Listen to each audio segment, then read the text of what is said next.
Ready? Yeah.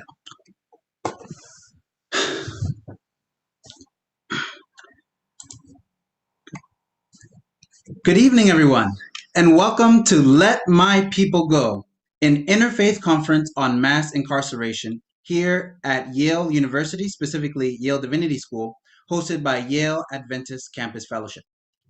My name is Mpilo Jordan Norris.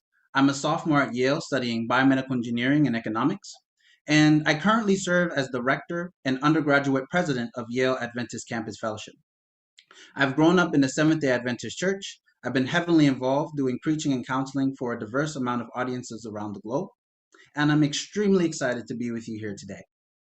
And my name is Stephen Eric. I'm a second-year Master of Arts in Religion student at Yale Divinity School and leader of the graduate student portion of the Yale Adventist Campus Fellowship. I'm also a lifelong Adventist, and I'm just so excited to bring all of the different people together that we're having this weekend for this incredible conference.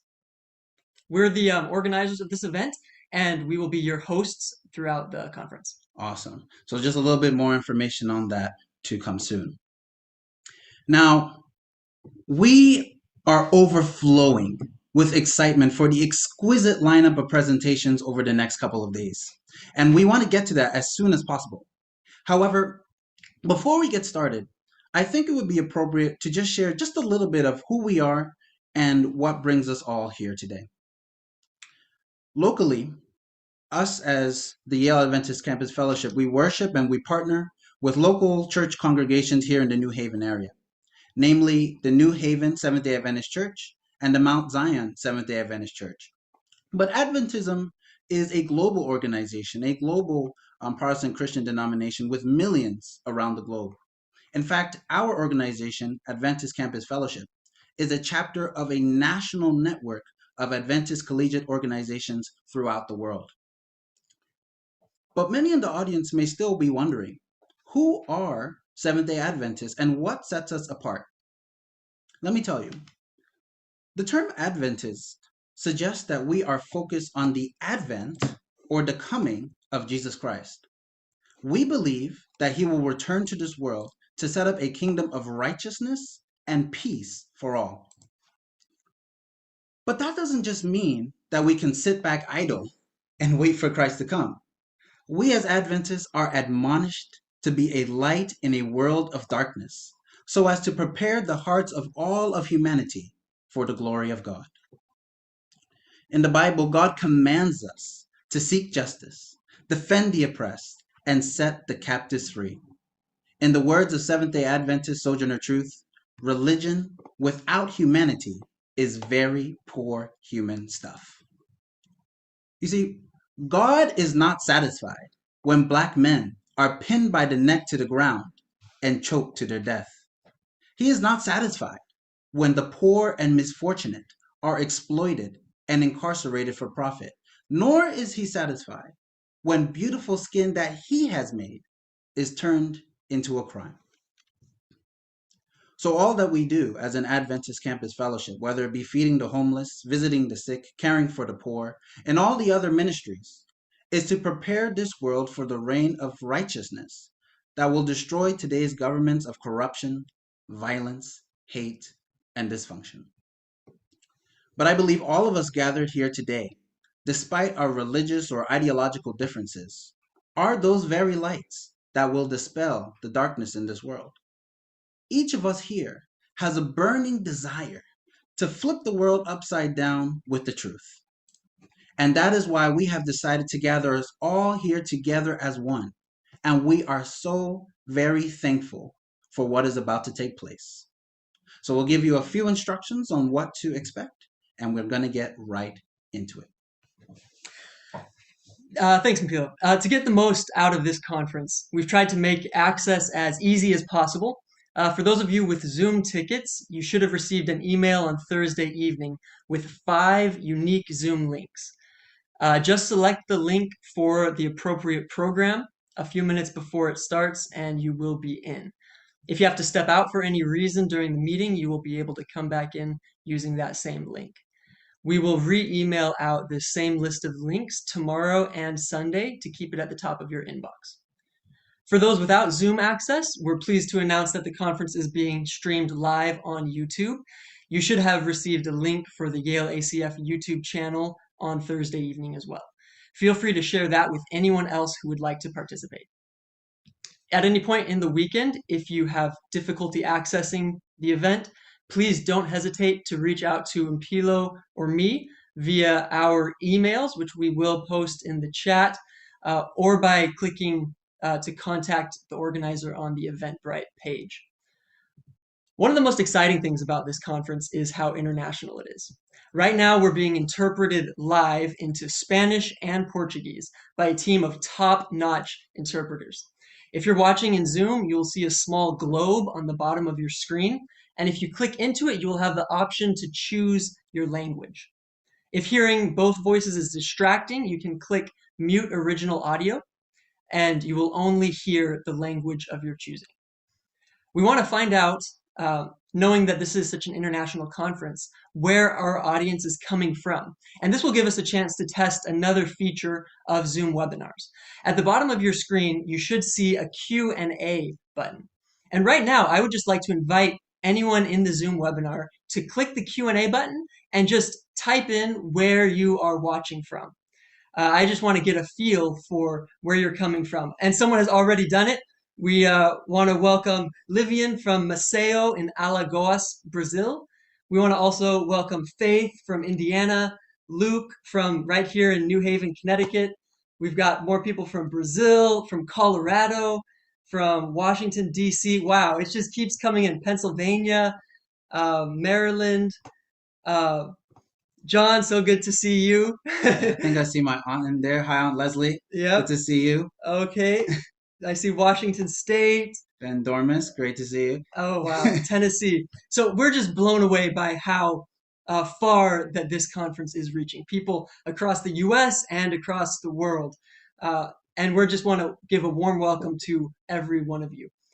As the event starts, one other thing I would like to share is that I want to encourage you to take notes and prepare to ask questions, because towards the end of this presentation and many of the presentations this weekend, you will have the opportunity to submit your questions to the panelists for a response. And you can use that same Q&A feature to do that.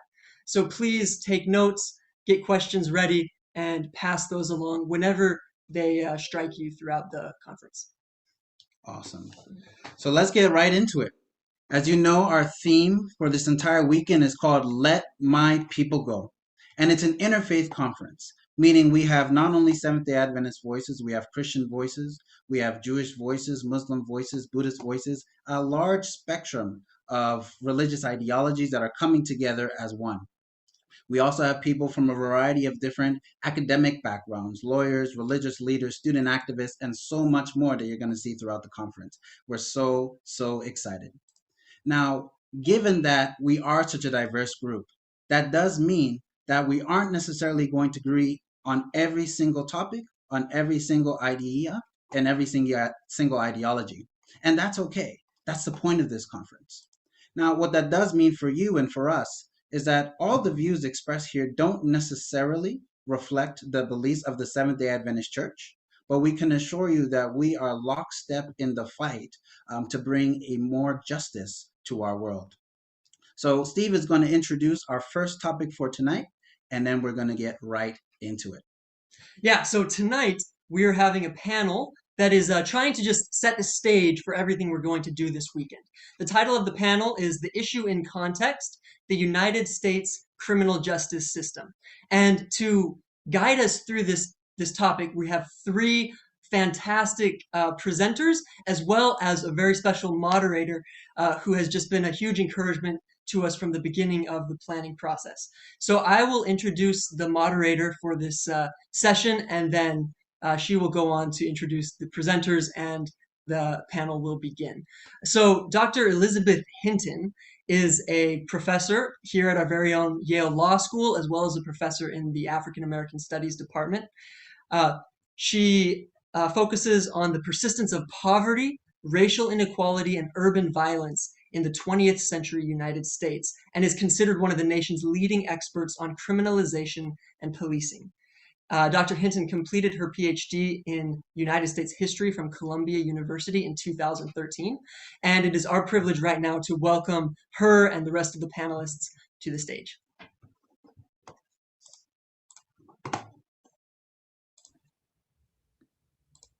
Thank you so much for that introduction, and to Mapilo and you, Stephen, for organizing this amazing conference, the Yale Adventist Campus Fellowship for sponsoring, and of course, all of you for joining us from around the country and around the world for this very important set of discussions this weekend. Our panel this evening is titled The Issue and Context, the United States Criminal Justice System. And I'm going to briefly introduce our panelists. As Stephen said, they're going to present for about 20 minutes, and then we're going to jump right into discussion. So I encourage you to, as soon as something that they say sparks something in you, please submit your questions in the Q&A. There's a lot of people on. I know more people are going to be coming on, and we really want to make this a free-flowing conversation. And you came here to get some of your questions answered. So I am so excited to hear from our distinguished panelists tonight. First, we'll hear from Miriam Gohara. Miriam Gohara is a clinical associate professor of law at Yale Law School. She has a JD from Harvard Law and a degree from Columbia University. Professor Gohara spent 16 years representing death sentence clients in post-conviction litigation, first as assistant counsel at the NAACP Legal Defense Fund, and then as a specially designated federal public defender with the Federal Capital Habeas Project. Recently, on January 15, 2021, Professor Gohara, along with her clinic students, won a major legal victory. Judge David Gold of the Hartford Superior Court resentenced Clyde Michael, a Yale Law School challenging mass incarceration clinic client, for 28 years from the 50 to which he was originally sentenced. Next, we'll hear from Nicholas Miller, who received his BA in theology from Pacific Union College and a JD from Columbia University Law School. He also has a PhD in American religious and legal history from the University of Notre Dame. Dr. Miller has argued many church and state cases in state and federal courts, has appeared before the U.S. Supreme Court in the case of Mitchell versus Helms, and is the author of numerous writings dealing with issues of church, state, and society. And of course, last but not least, we'll hear from Keisha Middlemass, who is an associate professor in the Department of Political Science at Howard University.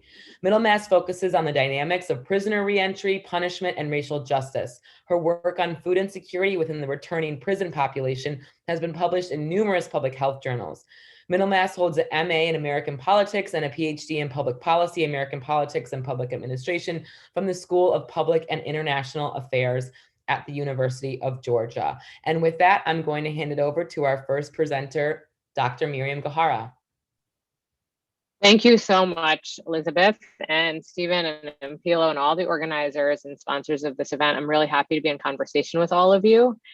So when Impilo approached me to have this conversation, I immediately agreed. And part of the reason I agreed is because the issue of mercy and grace comes up so often in my work, and it seems like such a critical theme for a conference that is among people of faith discussing the state of our criminal legal system here in the United States.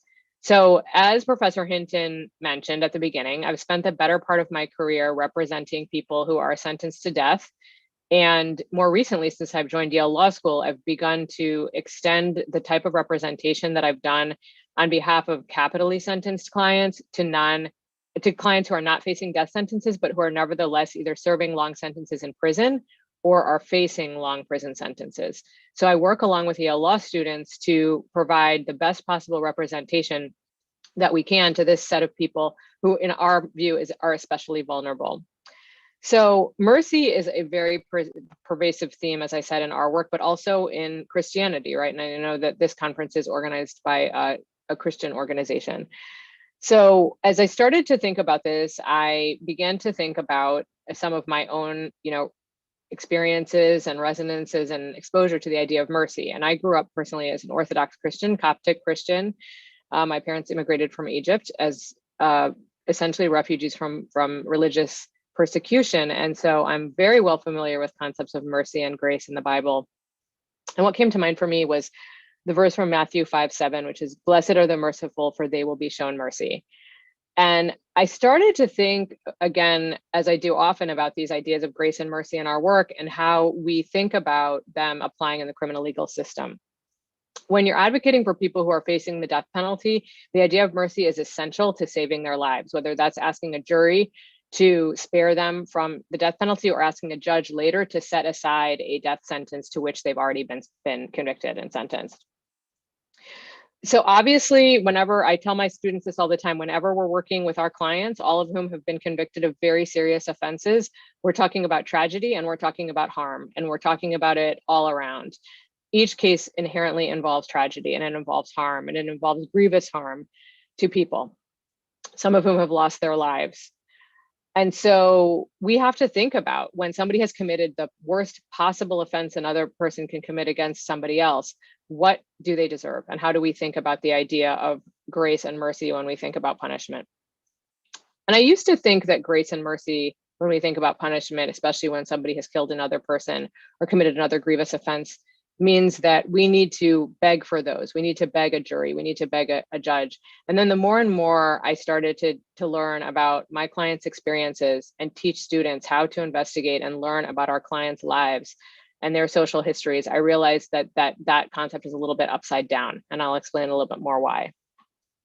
So St. Paul says in his letter to the Ephesians, "But because of his great love for us, God, who is rich in mercy, made us alive with Christ, even when we were dead in transgressions. It is by grace you have been saved." And as that quote suggests, grace or mercy suggests that somebody who is morally untouchable, right, morally above reproach, is being begged for mercy or leniency by someone who is not deserving.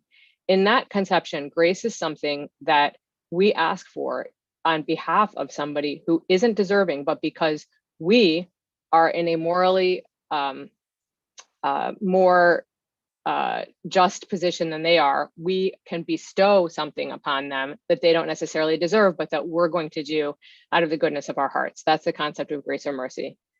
So when I started to think about this and apply it to the idea of asking for someone to spare somebody's life in the context of a capital case, or spare somebody's life from prison, or give them a significantly lower prison sentence than is generally available in the United States for very serious crimes, which we know can be as harsh as life without the possibility of parole, I started to really think about whether we were in a position to consider ourselves, or those who are sentencing our clients, morally untouchable, and therefore that whether we should really ask them and be begging them for mercy or grace. And again, as we delve into the lives of our clients, and that's what we do as lawyers and as advocates, we investigate all aspects of our clients' lives to tell a very broad story, contextualizing their experiences. And I'm very excited about the interdisciplinary nature of this panel, because we think very broadly about the idea of history. We think about it in terms of the type of work that Professor Hinton does, describing the history of communities from which economic resources have been divested. We think about it in the context of people's educational environments. We think about it in the context of the healthcare that's available to them. We try to expand the lens through which our sentencers or our judges are going to look at our clients. So rather than looking only in proximity at their offenses and what they did when they harmed somebody else, we expand the lens and want to see what happened to them and what circumstances they were living in well before they harmed anyone else. And that's where I say the question of mercy is turned on its head. And I'm going to tell you a little bit about why. Because we live in a country where we promote and tolerate conditions that we know very well are not conditions under which people can survive, can thrive, much less can succeed. We promote and tolerate conditions that we know cause harm and trauma and perpetuate cycles of poverty and violence in this country. So I'll give you a few examples. One of my first death penalty clients was a man who grew up in a very rural part of Alabama in a trailer home. And I do not exaggerate when I tell you he was tortured by his father every day. And this was a person who, until he went to prison, did not know that people brush their teeth regularly on a daily basis. That's how severe his neglect was. His family was so isolated from other people that there was no one there to protect him or the rest of his family from his father's abuse and violence. And eventually he committed an awful crime and he killed another person. And yet his sentencers, his jury, never heard anything about the circumstances of his life. He was an African-American man. He had been convicted of killing a wealthy white person. And Obviously, in Alabama, that didn't go well. Nevertheless, notwithstanding that, the jury actually sentenced the client to life.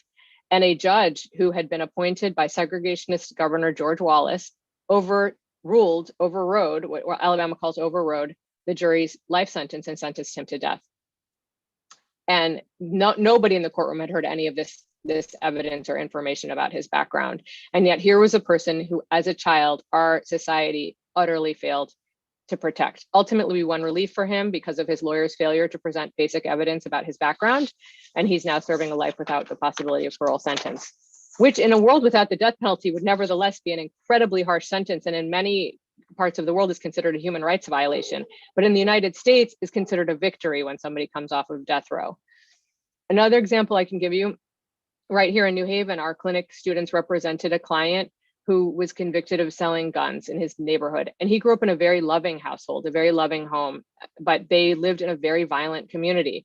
And it was so violent that my client, our client, experienced having bullets come through his kitchen window when he was a kid, and his parents having to shield him from that. They weren't the targets. They were just happened to be in the crossfire. He similarly witnessed people in his neighborhood be shot to death and bleed out in the streets.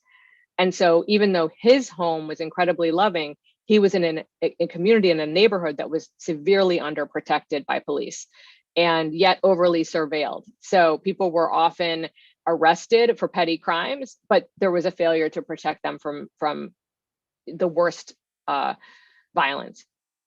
So our client was traumatized, as anyone would be under these circumstances, and developed an addiction, and in order to pay for his addiction, sold a commodity that was both available and necessary for many people in his neighborhood for self-protection, and that was firearms.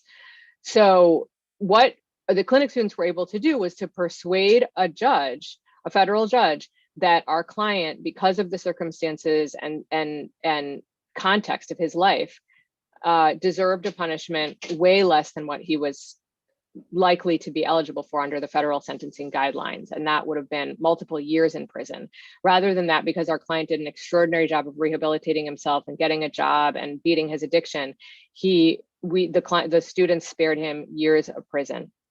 And one of the most powerful witnesses at our client's sentencing hearing was a teacher who taught in the New Haven Public High School where he went, who came. They actually met at the funeral of another young man who had been murdered in the community.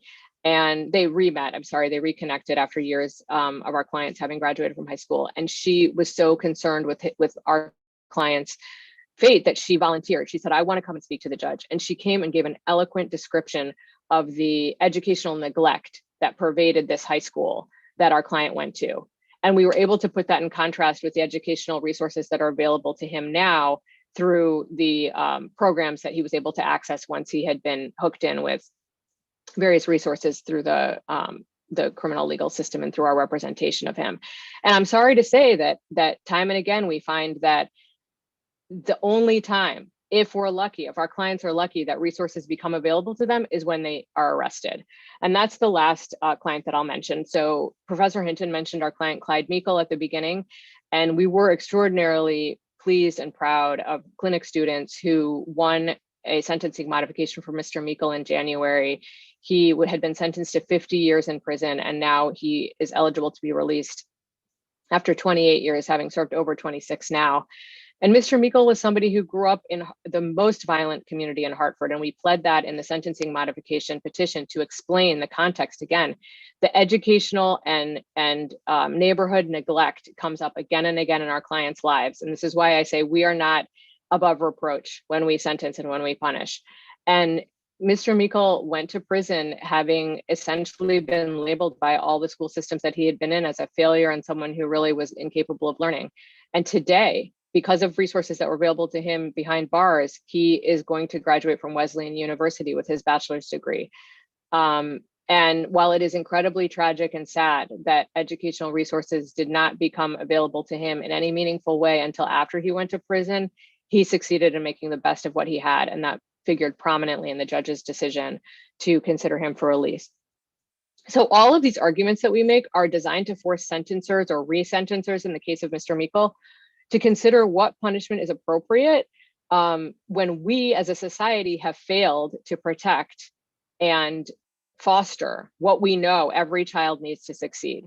And that's why I say the concept of grace and mercy has come to feel for me like less and less relevant, because we are not above moral reproach as we continue to promote and tolerate these conditions that we know contribute to the problems that continue to ensnare the same communities, the same poor people, the same Black people, the same poor Latinx people and Native people around in the United States into the criminal legal system. So the work that the clinic students are doing is really designed to provoke the question, not what punishment somebody deserves when they've committed a terrible crime. It's really, what punishment do we deserve to impose on people when we have failed utterly to provide them with the most basic and essential needs that somebody has to even survive, much less to succeed in this country. Because after all, the Bible also admonishes us against hypocrisy. It admonishes us to take the log out of our own eye before we take the speck out of our neighbor's eye. It admonishes us that those who are without sin can cast the first stone. And the deeper and more proximate that we get to the lives of people who are actually incarcerated or facing serious incarceration, the more we realize that we have plenty of our own work to do before we are in any position to punish anyone else. And so it's consistently with these principles that we have decided rather to beg for mercy, to show and demonstrate time and again why our clients are deserving of sentences that will actually promote healing and rehabilitation and health and education, all of which have not been available to them before this process has started to unfold. So I will leave it there, and I'll be happy to answer questions during the Q&A.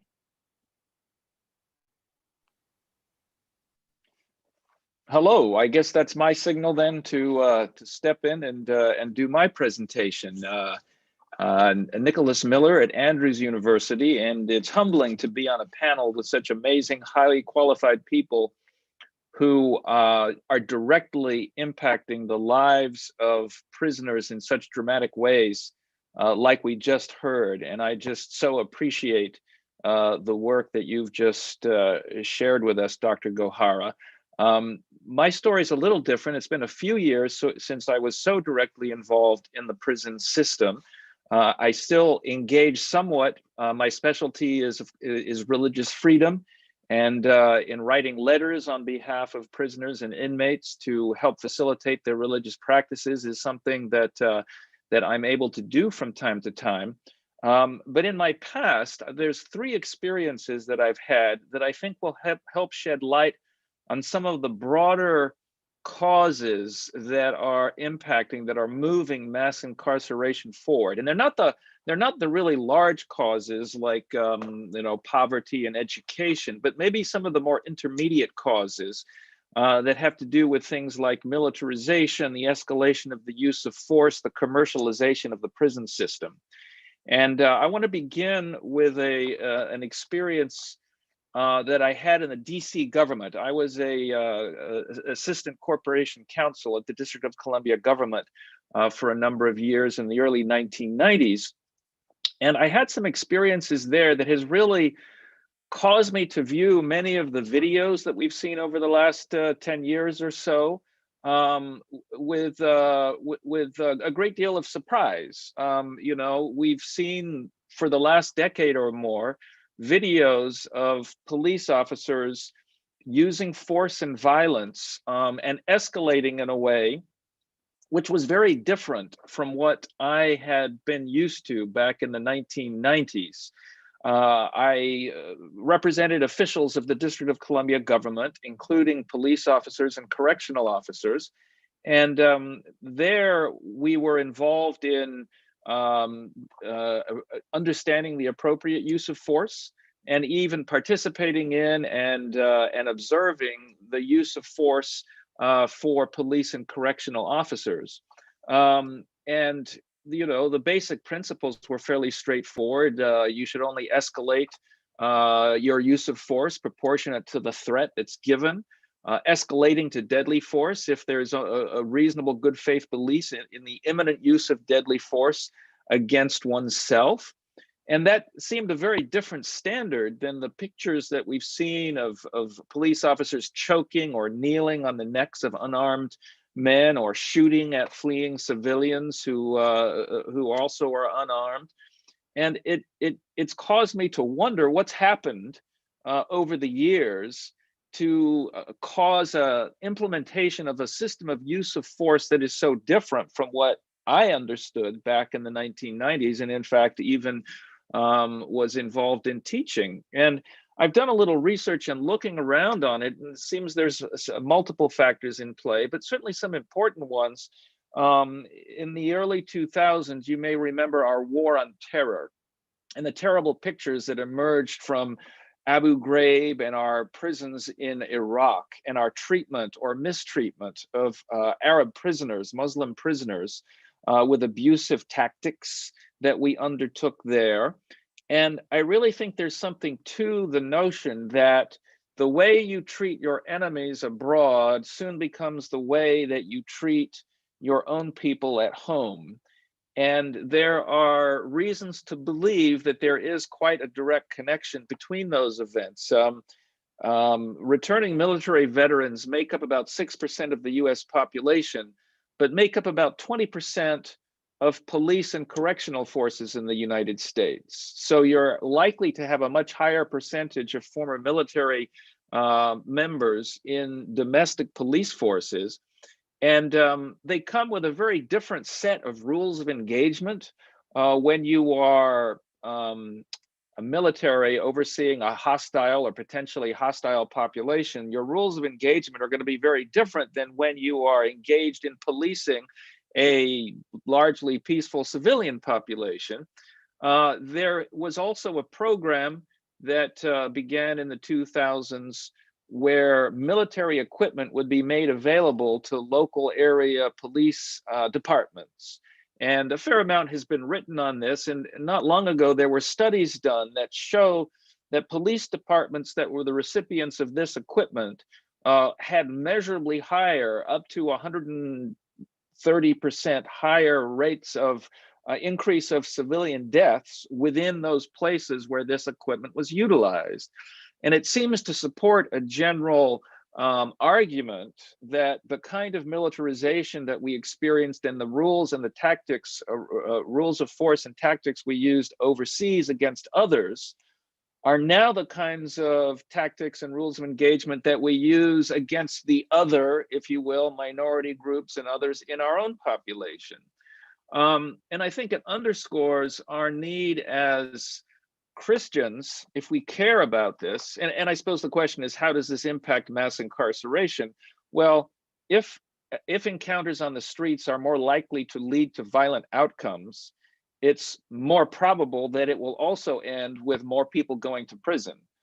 And also, if we're seeing more violence in the streets, you can only believe that there are, in fact, higher levels of escalation of use and force behind prison doors, which we don't as easily observe.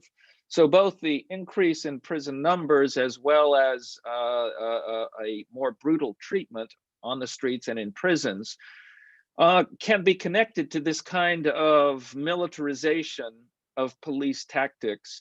And I think is something that Christians should be genuinely concerned with and care about and speak to as citizens. The second experience I had that causes me to perhaps have an insight into this mass incarceration question. Shortly after I worked for the DC government, I went and I worked for a major DC corporation, corporate law firm. I went there in good part because they had a religious institutions practice, which was my primary concern.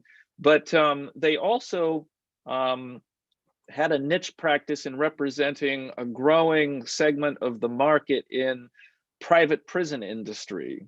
And because of my background in the DC government, I was assigned to work in that area a bit as well. And I became, for the first time, familiar with what was going on with the privatization and commercialization of prisons, both at the state and at the federal level.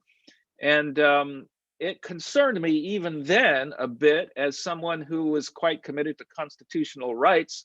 The private prison groups would want to make arguments that they were not bound by the Constitution, for instance, because you know that the majority of the Bill of Rights is applicable to government actors. Now, for the most part, the courts reject that because the private prisons are standing in the shoes of government agencies. But depending on the jurisdiction, there's always the desire for the private prisons to make these arguments. And I was certainly resisting it at the time, but not all lawyers have that kind of perspective. And you can see a slippery slope as you move away from government actors to private actors. There's a danger of these civil rights being watered down.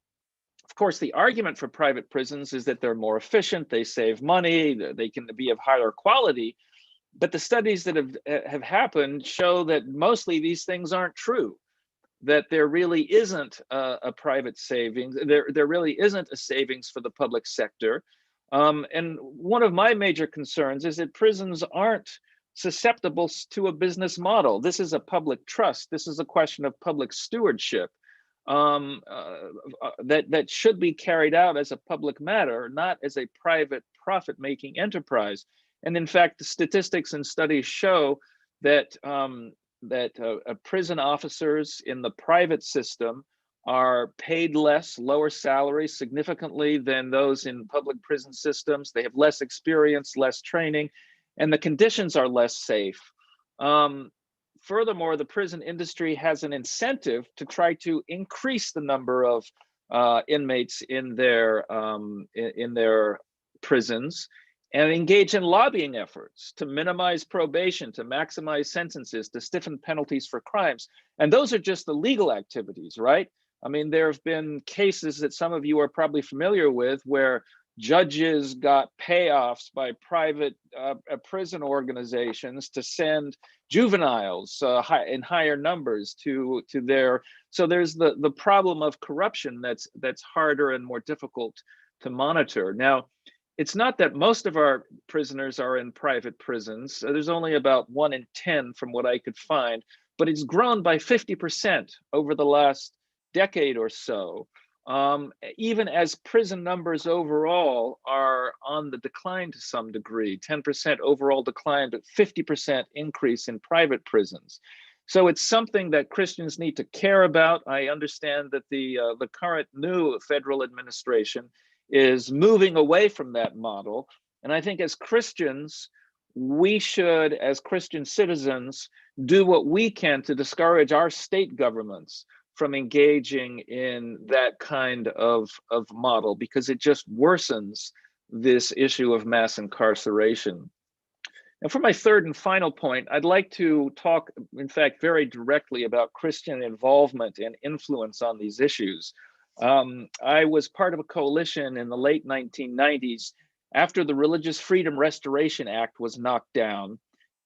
We attempted to replace it, and a coalition from left to right, the ACLU and the People for the American Way, to the Christian Legal Society, and everything in between.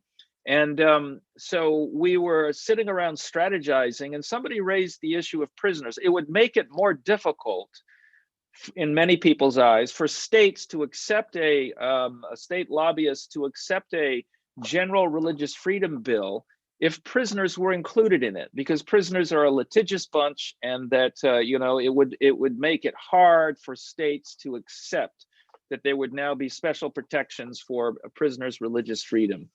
And it was a key moment in the discussion. And I remember one of my mentors, the Council for the Christian Legal Society, which is a relatively conservative group, and often conservative groups are all for law and order. But Steve McFarland is his name. I haven't seen him for years, but I so admire the speech that he gave. He stood up and he said, "My Lord was a prisoner. The Bible has a lot of things to say about prisoners and their basic dignity before God.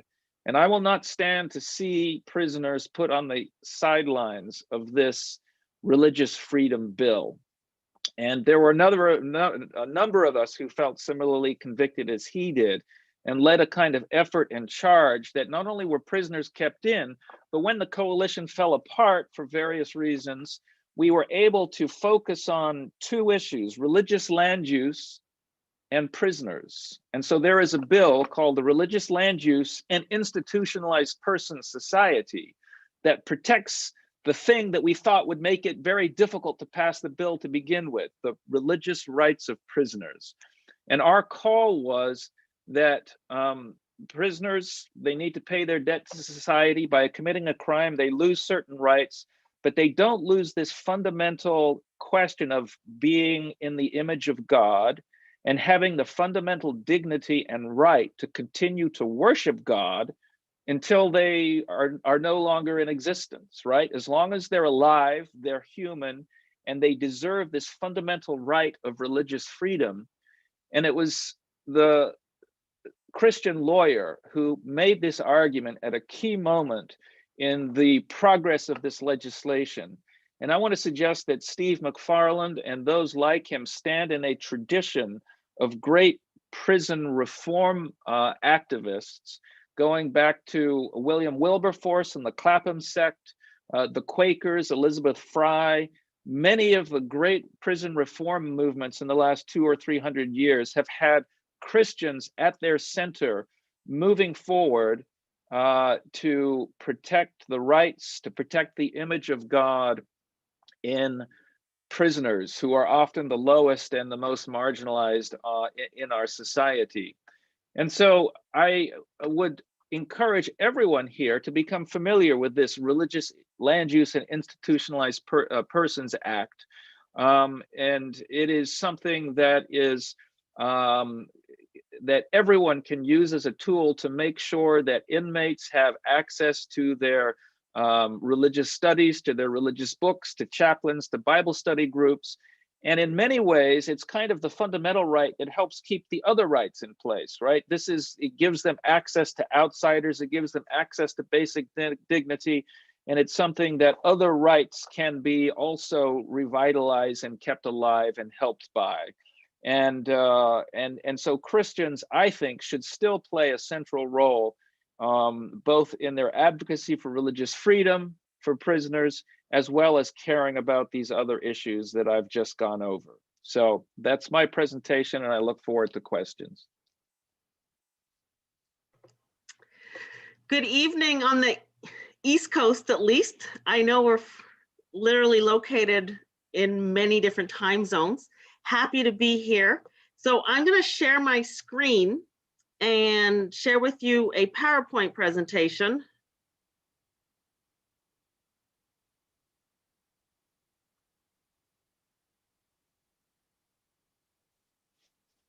There we go.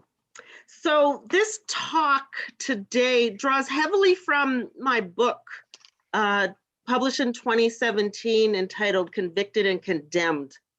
And for those that are on Twitter, after the Q&A, you want to continue this conversation, there is my Twitter handle. So let's start off with what the previous two presenters talked about, is this idea of punishment being woven into different areas of society, be it through the courts, through policing, through other institutions. And really, we have to look at history to know, history and the present time really, to know that punishment is a governing model. That when we create those things called punishment, they're created by politicians. And we've traditionally in the United States drawn from the traditional 9 infamous crimes created by British judges, and that politicians then set the punishment. But these punishments have, of course, changed over time.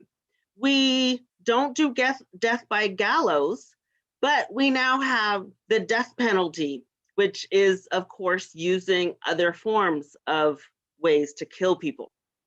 We still have different instances of hard labor. We also then continue to use stigma. And the stigma now is a word known as a felony conviction, but there were times where criminals would be punished through mutilation, ear cropping, cutting off a hand, slitting the nostrils, branding, public whipping, or the pillory. And so the whole idea of punishment was to create a lasting stigma, to really ostracize the individual, but also ostracize their family. So when we think about this ostracization, it now is no longer sort of acceptable to use the physical branding, the pillory. So we now use what is known as a felony conviction. If you're charged with a felony in the United States, usually it is punishable up to 1 year in prison.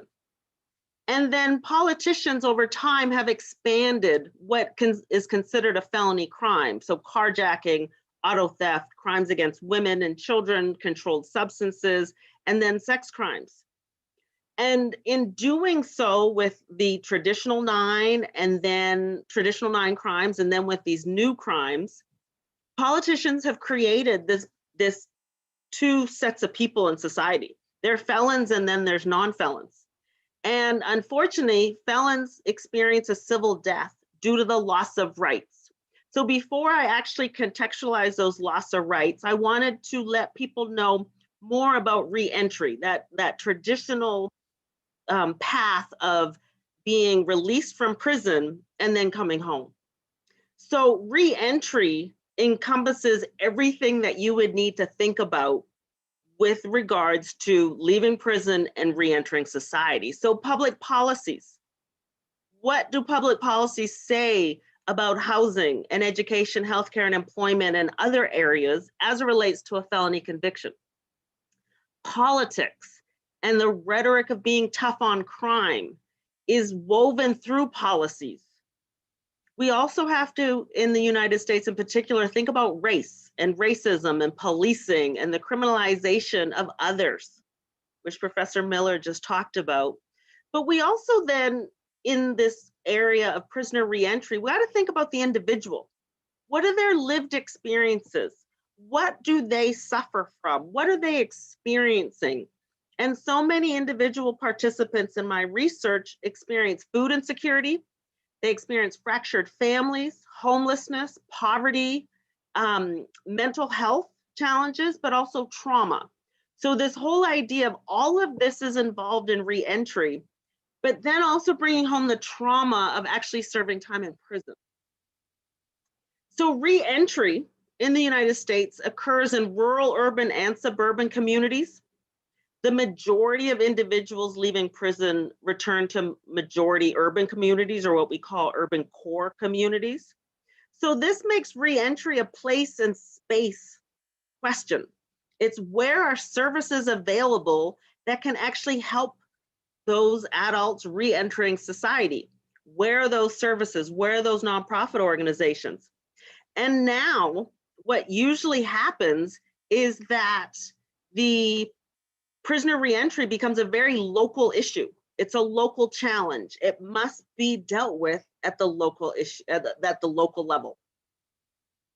So it's also important to think about who is coming home. So we know people are being released, but who is coming home?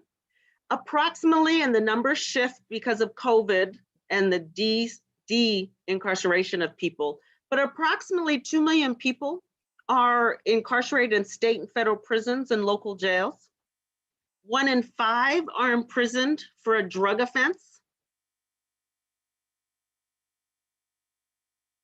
Oops, screen is stuck.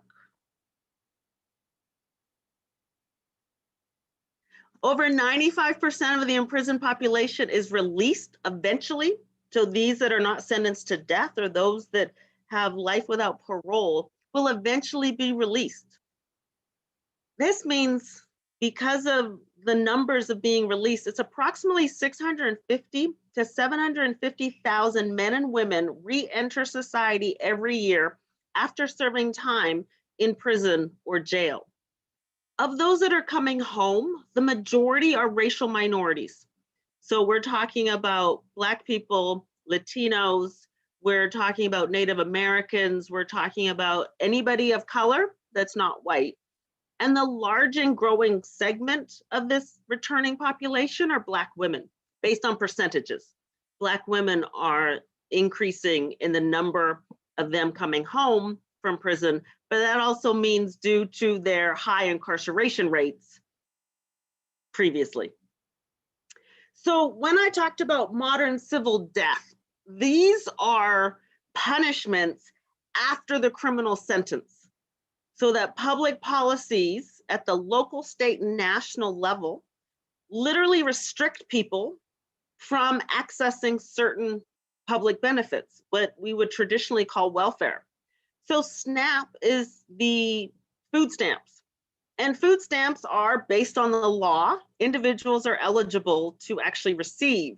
But because of discretion of administrators that actually determine who is eligible, individuals with a felony conviction are excluded. And this happens across all of these different policies. So TANF is the temporary, oh, I think I spelled it wrong. It's the temporary assistance for needy families. It is it replaced traditional welfare. Pell Grants are for education.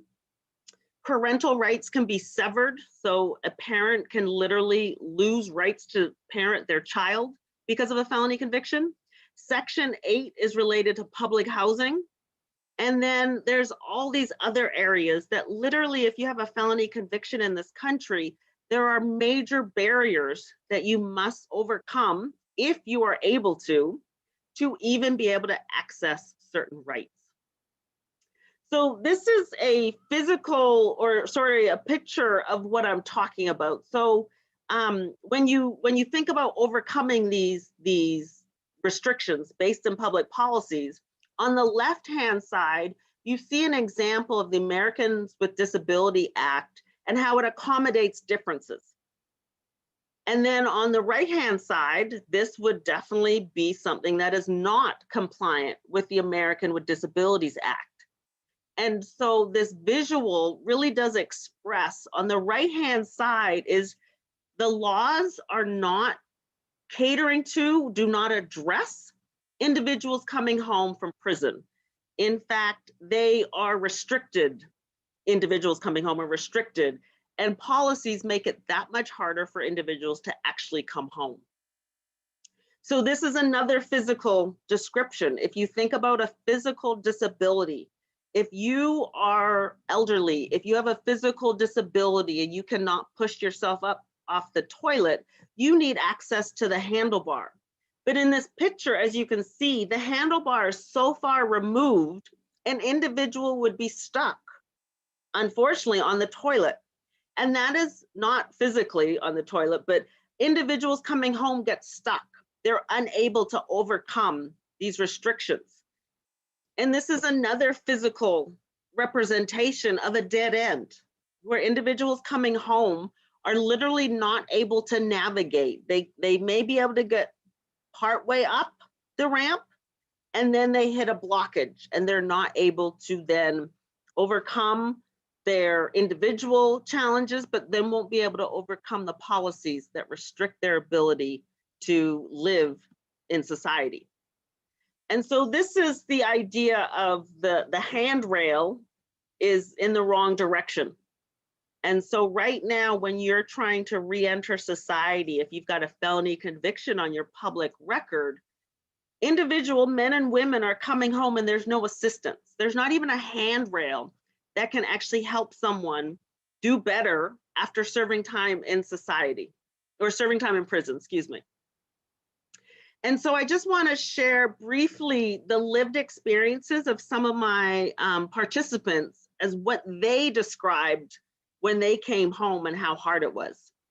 So a 60-year-old man, he went by the nickname Spurgis. He said, "No one tells you re-entry is so hard. No one. Re-entry is hard, harder than expected."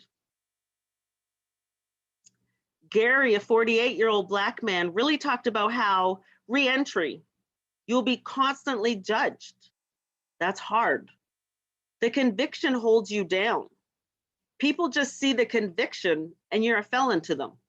And this idea that Gary, when he was perceived, when he was looked at by other people, all they saw was his felony conviction. They didn't see his humanity. They didn't see his generosity. They didn't see his potential. They only saw his felony conviction. Katrina, a 48-year-old Black woman, literally told me, they want for me to fail. How are we supposed to make it? Like, she felt, despite serving time in prison, despite being able to re-enter, or at least be released from prison. She was struggling to re-enter, and she felt like this whole system wanted her to fail. And then Carmen, she's a 38-year-old Black woman, literally said, ain't no help coming. It's all on me. Me. I got to do all of this. And what she was referring to is that she was responsible for her own reentry. There was no help coming. There was no public accommodations or assistance.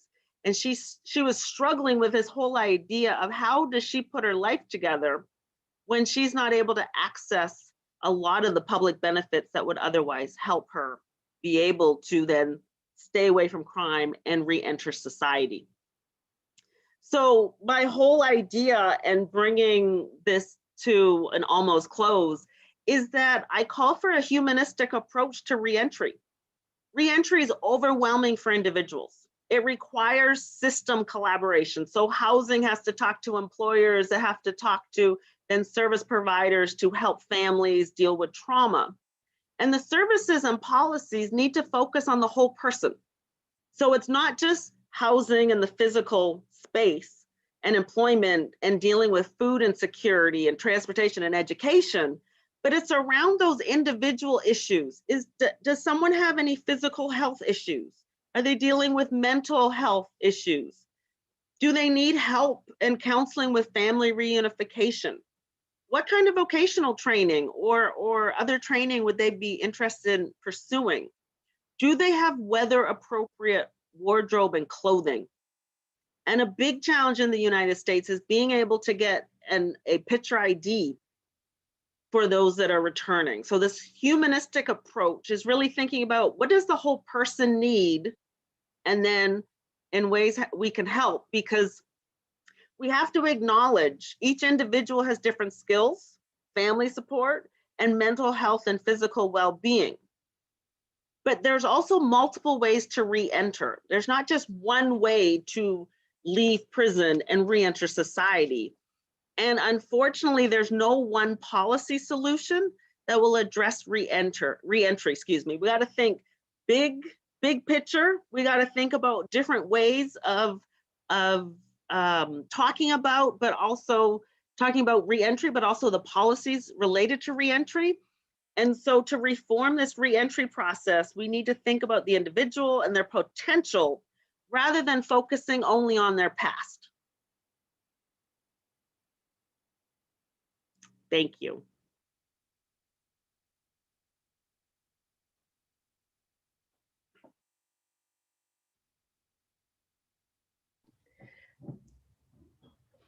Thank you all so much for those incredible presentations. My mind is buzzing and I have so many questions, and we have more questions coming in from the audience. So I encourage those of you watching to keep them coming, and we're going to incorporate as many as possible.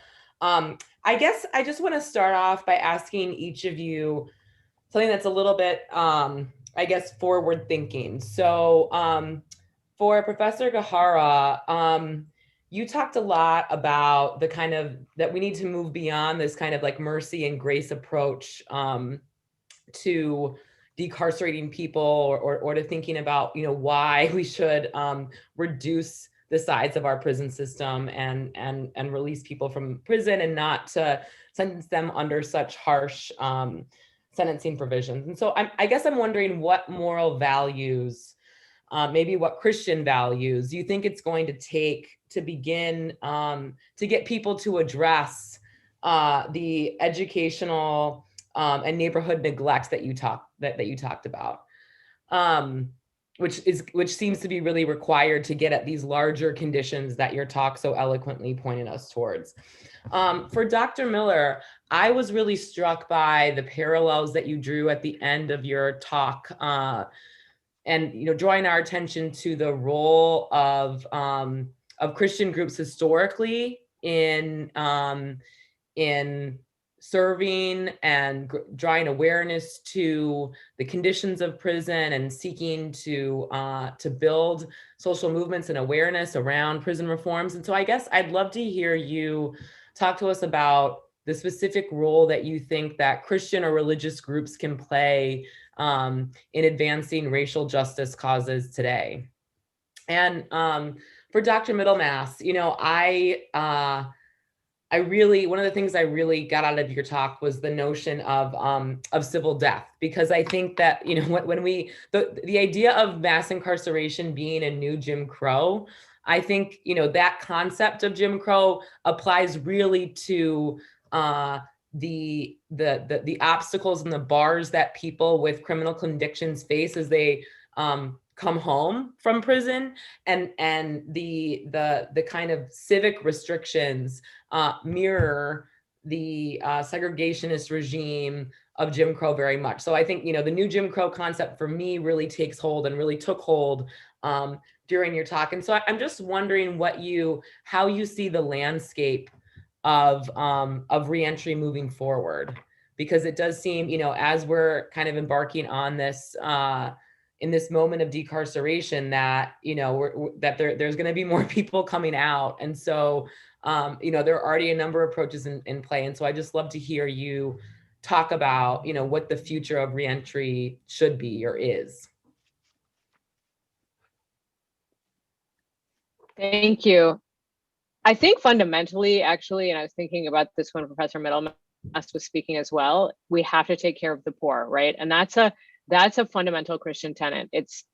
We have to take care of the poor. And in this country, as Professor Hinton has written about so extensively, we have decided not to take care of the poor. We've decided to divest from neighborhoods. We've decided to strip individuals of the opportunity for public support.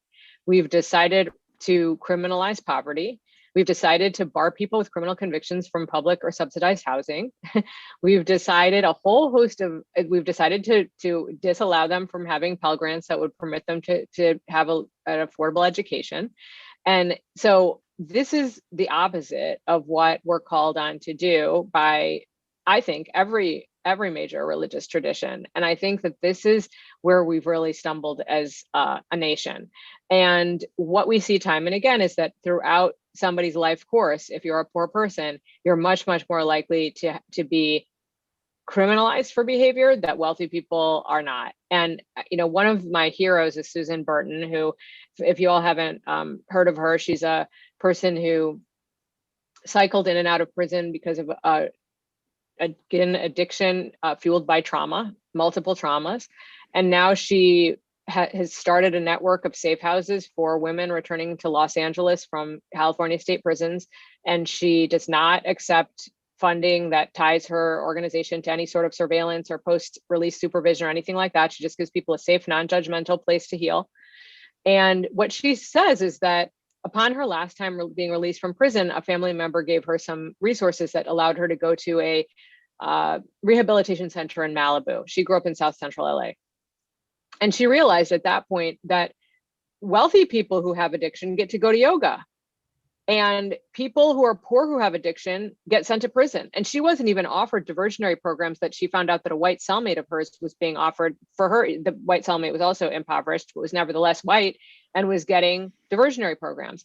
So this is the issue from what the period of time that I'm talking about to the period of time that Professor Middlemass is talking about. Is we don't support the poor. And I'll just say make one more observation and then yield. But Clyde Meikle, the client that I talked about, is incarcerated in a unit in the Cheshire Correctional Institution that's modeled on German rehabilitative programs that the state of Connecticut, the governor and the then DOC commissioner went to Germany with the Vera Institute of Justice some years ago, and they saw how a different model of thinking about incarceration and in Germany. And I had the opportunity to go on Yale funded fellowship to go visit 3 prisons in Germany. And time and again, people would say to me, our job as custodians of incarcerated people is to heal them. It's to make sure that they have services to heal. It's not to further punish them. Incarceration is punishment enough.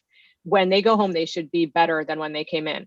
That is not how the United States, most correctional departments think about the people in their custody. They think that they're there to incapacitate and deter at best. And many believe that they are there to inflict further punishment. And Dr. Miller talked about some of that a little bit as well in terms of the way people are treated behind bars and out of view. And that is fundamentally different from what people in other Western democracies think. many of them, and it makes a huge difference. And so why was Clyde Meikle able to have this extraordinary rehabilitation? Largely because he did it himself, but also because the DOC decided to implement a new rehabilitative model. So that's some of what I have to say. And one more thing that I learned in Germany, a social worker who was assigned by the government to reach out to people and make sure that they had access and help, assistance. The opposite of what Dr. Middlemath was talking about, making sure people had assistance to access services, said to me, of course, we believe that if one member of our community is not doing well, then the entire community is not doing well. Now, I'm not here to suggest that every German feels that way, but that was a perspective that was presented to me, and I don't hear that often enough here in the United States. So, as to what religious groups can help to deal with the problems behind bars, and I think you specifically mentioned racial inequities. I think at the basic level, religious organizations should take seriously their prison ministries to their members behind bars. I know that my church has a relatively robust prison ministry, and that's how I get involved when I hear stories of inmates being denied religious literature, or the chaplain, the Bible worker can't visit, and we get involved, write a letter, call the warden. And the fundamental question is, incarceration involves a loss of dignity, right? A loss of dignity and basic respect. There's a dehumanization that takes place that has a cycle to it that leads to and contributes to the difficulties upon exit. And religion at its core is about helping people retain their dignity, right, in their own eyes and in the eyes of others. And if you remind prison officials that this person has a right that extends beyond you, you are not the ultimate authority in this person's life, the government isn't, God is, and this person still has a relationship with that God, you are sending a message not just to that prisoner, but to the larger prison community. And I think every religious organization, most of them have members behind bars, right? It's not hard to justify. You get involved, you have a prison ministry. And then I think that gives you a foundation also then to try to speak to some of these larger societal issues about police brutality and force. And Adventists are very good at preventive medicine on the physical side. We're well known for helping people change their diet and lifestyle and preventing problems before they happen. But I have to confess, as a people, we're less good at that on some of these other issues. And we have good prison ministries, but we forget to make the extension to, but we're also citizens in society, and we could have an impact on some of the, at least the intermediate causes of these. And so I think education to members like of my own church, saying, yeah, you care for prisoners, but do you care how they got there and why there are so many there of a certain color? And surely Christ would care about these things, and trying to move the education in that direction of opposing police brutality on the streets, as well as privatization and commercialization of prisons, is something that religious people of all faiths should get behind. So to start. So this concept of reentry moving forward, and of course it's such a deeper issue than some policies that are in place and that restrict people. But the idea of reentry being a local issue also has to start then at the local places where people are coming home. And so my fear is that it will be very, very hard to change the current policies just because of the politics of crime. And we hear tough on crime because politicians don't want them be challenged about being soft on crime. And there's a whole history of politicians navigating the crime issue and wanting to look tougher and tougher and tougher so that they can win at the ballot box. And they don't really care so much about who is locked up. And that is part of the problem, is what was discussed earlier, is we don't care about the poor anymore. We don't care about people of color, and we definitely don't care about the LGBTQ community, and we marginalize all these different groups simply because they're not white Christians, or even just white, like regardless of their religious denomination. So moving forward, I am of the advocate that you got to educate people, individuals, more about prisoner reentry, because the idea that it's somewhere else is actually becoming more and more rare. That prisoner reentry happens all across the United States in different types of communities, and it may not be visible unless you understand what it looks like. And so reaching out, and instead of, if you're cleaning out your closets, COVID, you're cleaning out your closets, there are so many programs that you can donate your clothes to those that are re-entering. And the weather appropriate clothes are so important, particularly in the Northeast and Northern states when it's winter.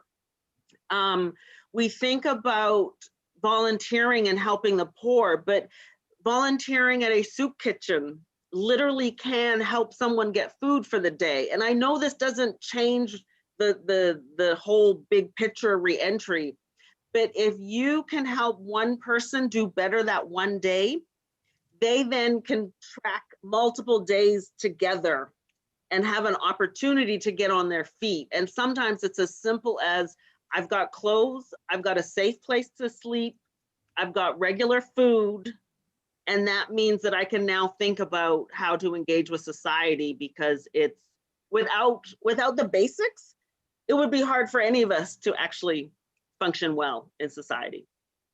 Yeah, one of the things, I recently read Reuben Jonathan Miller's new book called Halfway Home, which I'm sure you're familiar with, Dr. Middlemass. And one of the things that he talked about that just made so much, like light bulbs went off, was when he talked about the favor economy, and just how much, when people are released, depend on favors, like depend on you going to a soup kitchen and volunteering so they can eat, because there's like, they have no resources. There are not, the options aren't there. And I think too, in terms of, thinking about the kind of landscape of both incarceration and reentry right now, Dr. Miller's emphasis on privatization is really important, and kind of the dangers on, incarcerating people or providing services for people in a privatized model, because so many reentry programs are privatized, meaning that like you're gonna provide people who are returning home with the minimal resources possible so that you can get the most profit from running a reentry program. And so, many of the private reentry programs are causing more harm than good. And within the prison system, even though less than 10% of state and federal prisons are privatized, within the immigration detention system in immigrant prisons, which half of which are privatized, the conditions are just abysmal. And, we already know so little. We have access to, it's not transparent what's actually happening in immigration detention prisons in the US, but in privatized ones, even less so. And so when you're, detaining immigrants for profit, again, and over half of the immigration detention system is private, it just makes no sense in a democracy. All right, we've got lots of great questions coming in from the audience. The first one is from Jason Miller. And Jason Miller asks, if issues of criminal justice are political, how do we work to ensure they don't just become partisan issues? Or if we do, won't that harm our ability to bring change in our communities? They're already partisan. And so I encourage everybody, when you think about elections, don't skip over the local elections, because local politicians and state politicians actually make more criminal justice and social service policies than the federal government. But the federal offices, President, Congress, get more attention in the media. But those individuals at the local level, the prosecutor, who is prosecuting crimes in your jurisdiction, they are going to actually have more power over who gets diversion programs and who doesn't and ends up going into prison. Who is on your city council and who is your mayor that is going to sign off on those police contracts? Show up to city council meetings and challenge, like, why are you signing this? why are you spending $8 million for a few days worth of policing, but you can't service or provide money for affordable or low income housing? It's really the local and state officials that we as a democracy, as a voting public, need to hold account. And I'll just add, it certainly is a political issue, but I'm encouraged that on this one, it's not just purely a left-right divide, is it? There have been, you know, I told a little story about Steve McFarland, the Christian Legal Society, a more right-wing organization, and their passion for prison rights. And you know, more recently, I recall reading about the Koch brothers, the famous right-wing conservative funders, were deeply concerned about prison reform and have funded activities on that. So there's a lot of shared concerns that can cross the aisle if you build your coalitions, I think, carefully. A lot of religious people who are conservative but see the importance of prison ministries and having a fair criminal justice system. So you're absolutely right about local level, but also let's try to build some bridges on this. No, it's an excellent point, and thank you for adding that, because it's not a left-right ideological question. It's who are those individuals that think the same way about reforming the system and building those coalitions. You're so right. Yes. I would just add too that, you know, one of the things that my work really emphasizes is that the issue of crime control and of targeting police forces in low-income communities of color has been really the domestic policy issue in the last 50 years that conservatives and liberals, Democrats and Republicans have consistently agreed on. And the two largest and most consequential pieces of federal law enforcement legislation post-civil rights, Lyndon Johnson's Omnibus Crime Control and Safe Streets Act of 1968 and the Violent Crime Control and Law Enforcement Act of 1994 were enacted during the administrations of two presidents that are considered liberal. And both of these policies vastly expanded the criminal legal system. So, you know, the problem is really, it is partisan in the sense that, you know, a lot of times the issues of law and order and rhetoric gets used in elections. And, you know, Clinton himself wanted to, you know, asserted himself on law and order and that he was tough on crime in order to take back the issue from Reagan and the Republicans. But, you know, it goes much deeper than that. It really is a systemic problem that, again, is the domestic issue that that conservatives and liberals have agreed on in recent decades. Okay, let's take another one. This one is actually for Professor Gahara, and it's from Faith Nico. And she asks, when it comes to sentencing, how can the balance be achieved between justice for those affected or harmed and mercy and grace for the guilty party or parties? It's a really good question. It's such a good question. And as Professor Hinton knows, I'm deeply interested and concerned with the impact of criminal legal system policies on crime victims.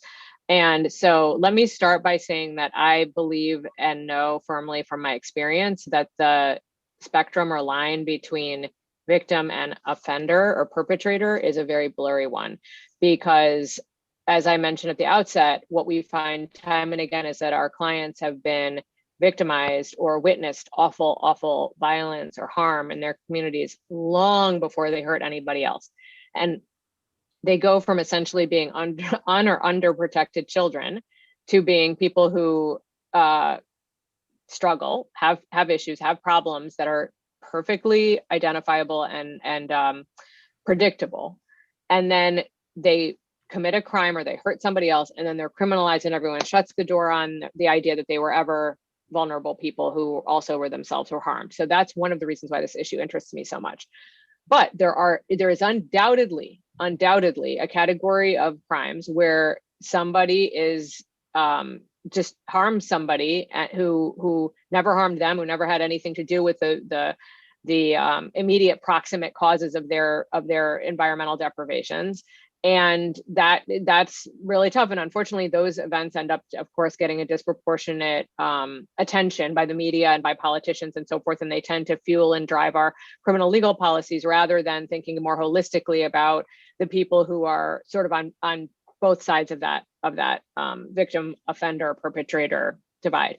With that said, the problem with our current criminal legal system is that when we incarcerate people and we put them in prison and we lock them away, we're also not really holding them accountable. We may be punishing them, but that's not going to give the victims or the people who have been harmed by their actions any sort of satisfaction. And Danielle Surratt has an amazing book called Until We Reckon. And it really talks about this issue of holding people accountable in a meaningful way, not just permitting people to say sorry, but asking them to do sorry. So what does doing sorry mean?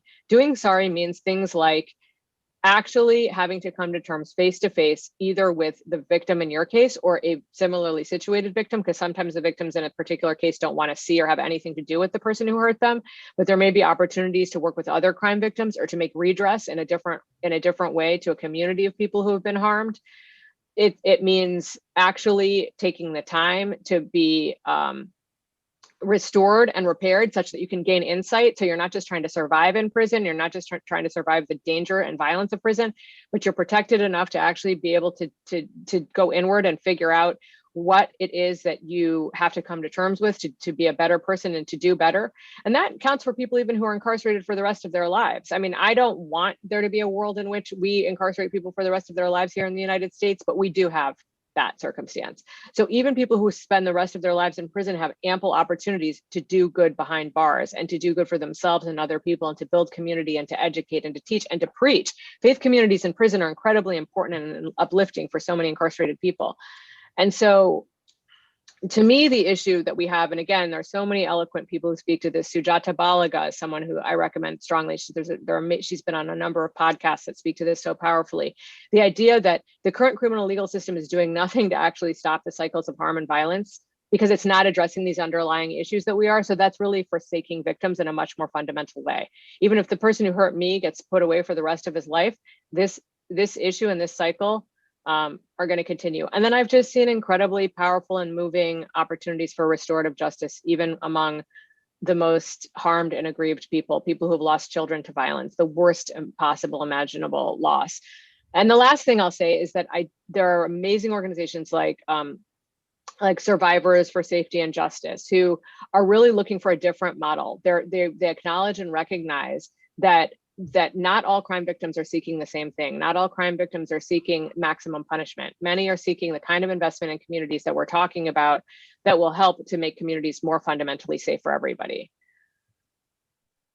Thank you so much for that. All right, keep the questions coming in, everyone. These are really, really great. The next one is from Marsha Correa. I apologize if I botched your last name.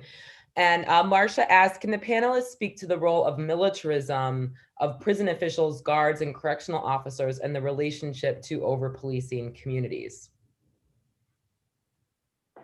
Well, I guess I was the one that touched on that, wasn't I? And I guess we've seen the militarization most clearly in the police officer environment, because that's where we have the video cameras and the cell phones. And so I know less about the statistics inside prisons, so it's hard, but I can only believe that the same thing is happening that we're seeing happening on the law enforcement on the outside is also happening on the inside. We're just less aware of it because most inmates don't have cell phone cameras and the public isn't there.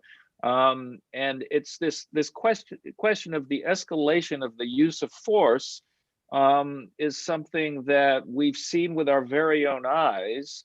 And it's just, we're in a different environment where those in charge of security, whether it's on the streets or in prisons, feel somehow empowered, I guess literally, that with all the military equipment that they have from the government, to escalate the response far more rapidly than we traditionally have called for, and far more rapidly than I think is justified under the Constitution or under basic moral rules. the question is, what can we do about it as citizens? And I just think that there's, with the recent protests and whatnot we've had, I think the whole defund the police slogan is not a great idea, because that just leaves poor and vulnerable communities without important protections that they need. But I do think that civilian oversight boards, more transparent training, the enforcement of the use of body cameras, all these things are things that Christian citizens should care about and should speak to in their communities and get involved with as opportunity arises. Yeah, I would just like to add to that too, that this militarism and this militarization runs really deep, and we're reaping the consequences of more than a half century of the transfers from the military to domestic law enforcement that Dr. Miller spoke of. So this began in the 1960s when Lyndon Johnson called the war on crime and began the process of transferring surplus military technology, so tanks from Vietnam, tanks, helicopters, M4 carbine rifles, gas masks, tear gas, and other kinds of chemical weapons that were being used in Vietnam and interventions in Latin America to targeted low-income communities of color in the United States. And remember, this was the era when many communities were erupting, they were rebelling. Some people call this rioting, in response to the socioeconomic conditions that were being unanswered that Professor Gohara talked about so eloquently. And the response, was not, and this is a running theme of many of our conversations and presentations, was not to deal with the root causes, was not to invest in jobs for marginalized Americans, in educational opportunities, not the remedial education programs of the war on poverty, but in real educational advancement and into a pathway to full citizenship and inclusion. Instead, these communities got the war on crime and they got a militarized police force. And the consequences of that we're still dealing with today. And 50 years later, we've seen the ways in which those practices have really ramped up under decades of zero tolerance in policing that's been targeted again in low-income communities of color. But I think that the militarism in kind of the culture of law enforcement, which I think is part of what your question was getting at too, kind of reflects the options that many low-income Americans face right now. Because, in many communities, especially if you don't have access to educational opportunities, your choices are go to the Army, join the military, become a cop, become a prison guard, or go to prison yourself. And, so much of this reflects just the limited options due to our domestic priorities that have privileged the expansion of policing and prison systems. And yeah, I mean, I guess many of the people, another strong connection is that many of the people that do serve in the military then return home and become law enforcement officers or prison guards. So there is a kind of running connection between U.S. militarism in general and crime control. And it's in part the ethos, the general ethos and the othering that we've been talking about. It's in part the literal technology transfers from the military to law enforcement. And it's also in the fact that many of the people who join the military then come home and become cops and prison guards because those are really good jobs with good benefits. And we also have to think about this context of where are prisons located. And if a lot of states, they're in the rural areas, not all states, but a lot of prisons are located in rural communities. And so the prison guard job for those in the rural community might be the best paying job with benefits for those that don't have beyond a high school diploma. But that also means that you've got majority white prison guards literally guarding and correctional officers over a largely minority-based incarcerated population. And so you've got these racial dynamics that play out into who is guarding who, right, but also the idea of the power structure. And it's not the institutionalized power, but it's the power of one guard over black body or a white guard over black bodies that really does cause some tension inside. Can I just jump in 1 second? I feel like we would be remiss not to mention probation and parole, because when people come out, there are actually many, many more people who are under correctional supervision who are out in the community under probation or parole department supervision than there are incarcerated. And the same dynamics are at play. Many of the same folks who find these government jobs to be very the best available options to them choose to do so in the context of this kind of supervision, and the dynamics can be very different. Someone can see their job as much more of a social work kind of context, or they can see themselves as much more of a law enforcement enforcer type. And that makes a big difference because people end up cycling back into prison for small, minor, sometimes technical and non-criminal violations of their probation or parole. And just again, to contrast with Germany, in Germany, the prison guards across the board have to undergo like 2 years of significant postgraduate training in many different disciplines before they're allowed to be prison guards. It's actually a very, very vaunted career, and one that's very well respected. And that's very different.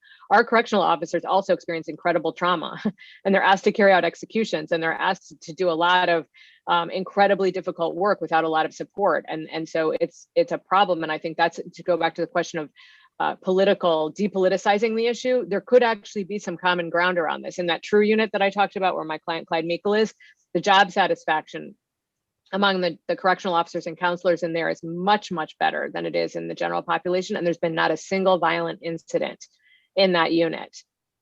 And so we could be doing this differently for everybody who's involved in incarceration and supervision. Can I just, I'd like to just pick up on that point you just made, and the comparison to Germany that you've drawn us to several times, Professor Gahara, which I really appreciate. And, you know, thinking about too, Professor Middlemass's emphasis at the beginning of her talk on punishment, I'd love to hear you all reflect on why you think that the US, which is of course home to the largest prison system in world history, why the US punishes so harshly. You know, what do you think explains that? And why, you know, are lawmakers and officials so resistant, consistently resist the model of Germany and the Netherlands and other countries that offer a more humane and effective form of rehabilitating people who have caused harm to society? Wow, that's a great question. And I can see nobody's really totally anxious to jump in. We're like, well, yes, there's the answer. I mean, you know, it's a great question because American public policy on many things has been, I don't know, we've had a separation of church and state here that has been helpful to our religious vibrancy and our religious freedom. We're known for providing compassionate and humanitarian support around the world and bringing reforms elsewhere. And yet you're right. I mean, our incarceration system, our jail system is one of the worst in the world as far as per capita of people are imprisoned. And, you know, I just think that Michelle Alexander's book probably explains a lot, doesn't it? These other countries don't have a massive population that they, you know, accumulated under slavery, kept in place during Jim Crow and so forth.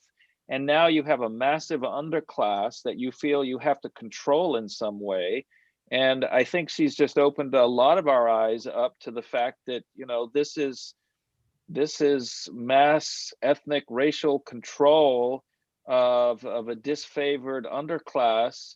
And when you see the disparate penalties for, you know, drugs used by whites versus drugs used by blacks, I mean, it's kind of the elephant in our room, right? Here we are. Why do we have this big thing? Well, we had this whole history of slavery and Jim Crow that none of these other nations have. So we have this whole population that you know, middle white America has to somehow control and keep safe. And thus we have the prison industrial complex. I don't know if it's that overt in terms of most people thinking about it explicitly that way these days, but I think she makes the case that that's how it's unfolded, and as a historian, that's the most convincing explanation I've seen. Yes. The various forms of social control in this country have really targeted Black communities, but over time, it's not just the Black community and enslavement, but just think about the Walk of Tears in Native Americans. The idea of how we have this immigration rhetoric against brown people, and they're all South American, and the former president saying he wanted immigrants from, was it Sweden, Norway? I forgot which country he focused on. But the idea of those coming to this country were demonized not because of anything spectacular, but basically because their ethnicity or their racial identity, and that feeds a lot of our public policies over time, despite politicians no longer, well, do not expressly state their racial fears or their disgust of certain others. It's woven into public policies with race neutral language, but have disparate racial impact. And that's important to look at the impact of public policies. I have a kind of fun question, and I'll answer first because I've seen the question and I had a chance to kind of prepare in my mind, and it's from Ben Dormis. And Ben Dormis asks, can each of you, including the moderator, so he invited me to join, give 1 to 3 book or study material recommendations that have helped you think about these issues? And there are so many great books on mass criminalization and incarceration and policing, especially in recent years. There's just been, as these issues have kind of come to the center of domestic policy discussions, the scholarship is really incredible. But if I have to choose 3, I guess the first, and this is not in any particular order, but Khalil Muhammad's The Condemnation of Blackness is a really excellent book. And he shows how immediately after emancipation, basically policymakers and progressive reformers took the disproportionate number of Black people who were incarcerated for reasons that we've been talking about in the immediate aftermath of slavery, as statistical proof that Black people were inherently criminal. And he traces out the ways in which Blackness and criminality became really linked through the first decades of the 20th century. So The Condemnation of Blackness by Khalil Muhammad. Angela Davis has a really excellent collection of essays with Bettina Aptheker called If They Come in the Morning, which was released in the mid-70s. And Davis in particular has just a really powerful essay on incarceration that talks about the ways in which the prison system is kind of the most acute expression of American racism. And it's really fantastic, and it's had a big impact on me. And then I guess the last one would be a memoir written by Colton Simpson, who is currently incarcerated now, but was a member of the Crips. And it's called Inside the Crips. And this book really provides what I see as one of the best, if not the best, kind of social accounts or social histories or senses of what it's actually like to be incarcerated. It's a really, really powerful book. I assign it in my class, Mass Incarceration and Historical Perspective, and my students really, really get a lot out of it. So Khalil Muhammad, The Condemnation of Blackness, Angela Davis, If They Come in the Morning, and Colton Simpson, Inside the Crips.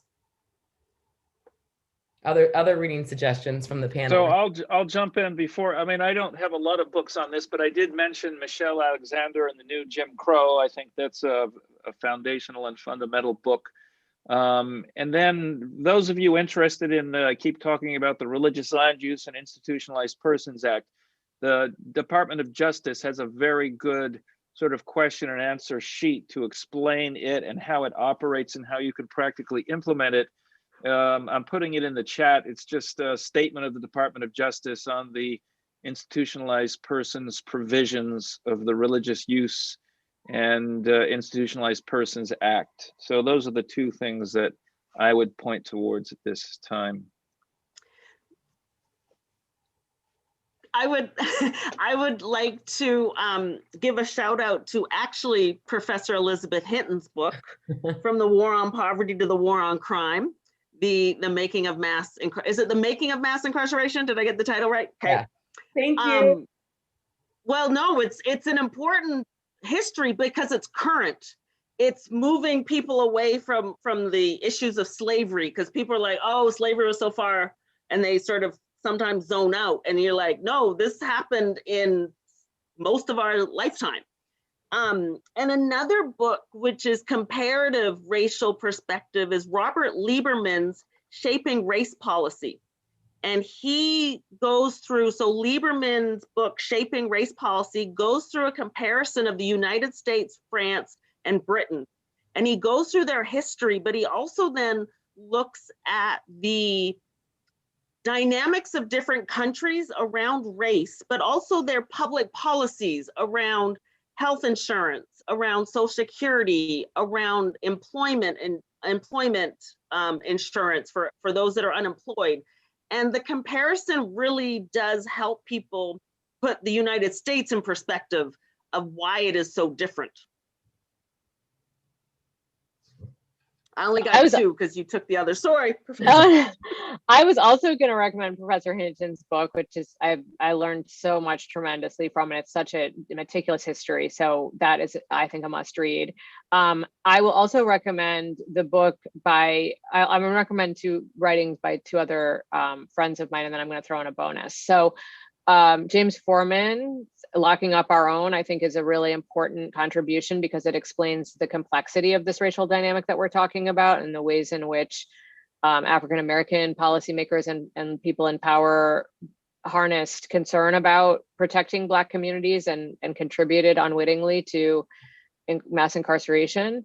And Dwayne Betts, who's a person who also has lived experience having served time in prison, has written a lot, poetry, memoir, short pieces in the New York Times. And the one that I found really incredibly powerful this summer, it was ostensibly about Kamala Harris, but it was really about his grappling with the very question that the audience member asked before about victimization and how do we actually account for holding people accountable for harm. And I think that was an incredibly powerful piece in the New York Times Magazine. And the bonus is The Warmth of Other Suns by Isabel Wilkerson. She's got Cast out right now, which is really popular, but I actually think this book is seminal. I think it really explains a lot of the dynamic that we're talking about with the continued containment, divestment, and racial hatred, really, that pursued people who were escaping racial terrorism in the South when they migrated to northern cities.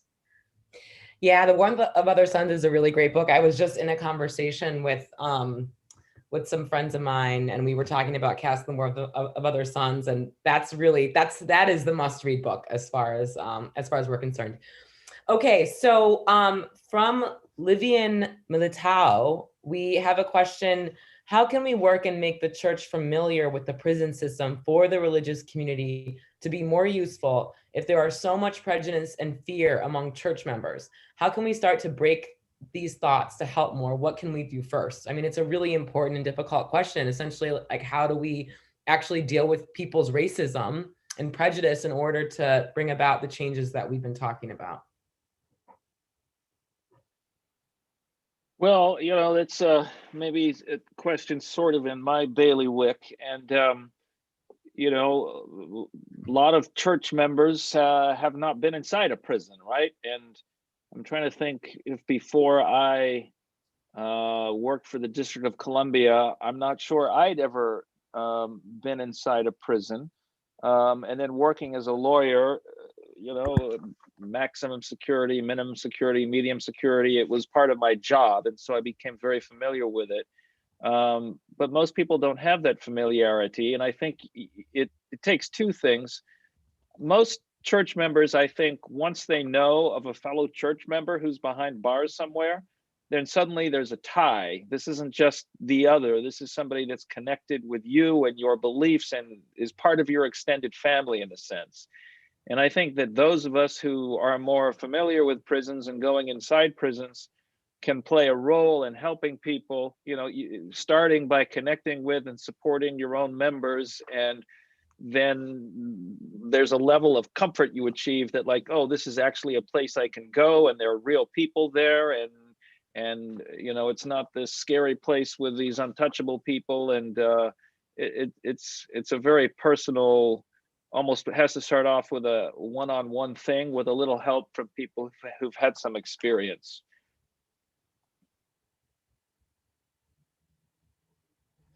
Okay. So here's one from Elise Harbolt. Are there any practical steps we can take to encourage the media to contextualize the stories of the accused and incarcerated? I have a friend who was demonized by the media after committing a crime.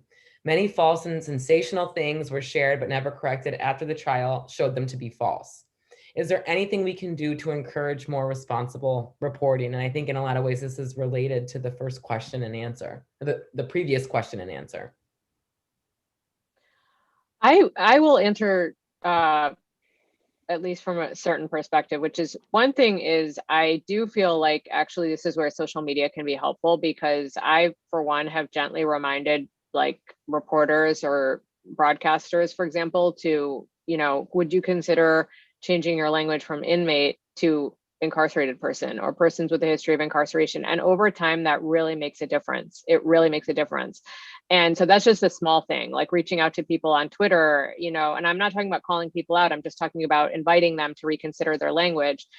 But also, again, I think there's a lot of work that we as lawyers or our advocates can do, or scholars can do, as we begin to tell stories, because that's our job. It's to tell stories. And as we tell stories, it's inescapable. Nobody could cover the context of Clyde Meekel's sentencing modification and focus exclusively on his crime. That would be completely dishonest, because the vast majority of what was said, to the point where the prosecutor who tried him and the arresting officer who arrested him for the homicide were on board and agreed to the sentencing modification and supported it, was because of all the context that we were able to provide. And so if we do a better job of putting this information into the record, it's a lot harder for reporters, I think, to just elide that and simply only focus on the parts of the most sensational parts. Now, some are going to, that's going to happen. There's going to be reasons, political reasons. Again, I think the status of the victim makes a big difference in reporting,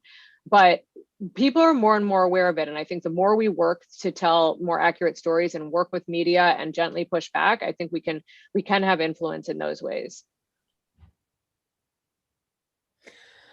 Okay, this will be the last question before we wrap up. And it kind of brings us full circle back to the issue of values that Professor Gahara raised in her remarks. And it's from Willie Alves. And he says, one of the big questions that I have noticed most is precisely this idea of revenge. Revenge is not necessarily justice. Here in Brazil, we have a giant incarceration rate as well. Yes, it's true.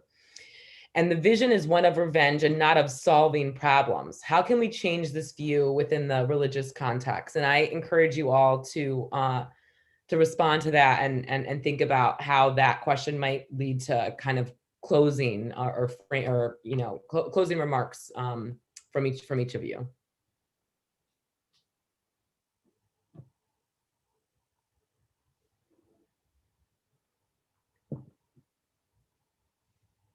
It's a tough question.